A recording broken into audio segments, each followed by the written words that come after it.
Big boss హౌస్‌లో మనందరం ఎదురు చూస్తున్న వీకెండ్ వచ్చేసింది. ఈసారి నాగమామ స్టేజ్ పైకి వచ్చి రాగానే డబుల్ ఎలిమినేషన్ అంటూ ఒక్కసారిగా షాక్ ఇచ్చేసారు. ఇక హౌస్ అంతా షాక్ అయిపోయింది. ఉన్నది ఏడుగురే. ఏడుగురిలో ఇద్దరు పోతే ఇంకా ఐదుగురు మాత్రమే గ్రాండ్ ఫినాలేకి ఎవరెళ్తున్నారనేది ఈరోజు క్లారిటీ వచ్చేస్తుంది అని ఒక్కసారిగా ఒకరి మొహాలు ఒకరు చూసుకుంటూ ఉన్నారు. ఇక మొత్తానికి ఇప్పటి నుండే ఒక్కొక్కరు మిస్టేక్స్‌ని పటాపంచలు చేసుకుంటూ కనిపించేశారు.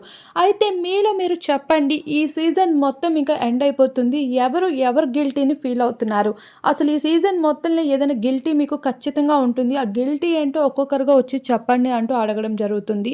ఇక ఆ విషయంపై ప్రేరణ అయితే మొదలుపెడుతుంది. చీఫ్ కంటెండర్ అయినప్పుడు హౌస్ మేట్స్‌తో నేను సరిగ్గా ఉండలేదని నాకు ఫీలింగ్ వస్తుంది. నేనైతే కరెక్ట్‌గా బిహేవ్ చేయలేదని అనిపించింది. ఇంకాస్త చేసుంటే బాగుండని అనుకున్నా అంటూ ప్రేరణ అనేసరికి అది నీకు గిల్టీగా అనిపించడం కాదు. నువ్వు సెల్ఫిష్‌గా నీ గేమ్ అయితే ఆడావంటూ చెప్పుకుంటూ వచ్చేసారు. అలానే రోహిణి విషయానికి వస్తే నిఖిల్ చాలా సేఫ్ ప్లేయర్. ఏదైనా విషయాన్ని ఆర్గ్యూ చేయాల్సిన వచ్చిన సమయంలో చాలా సేఫ్‌గా తన మాటల్ని 2, 3 ముక్కల్లో తేలుస్తూ ఉంటాడు. చాలా తెలివైన వాడు సార్.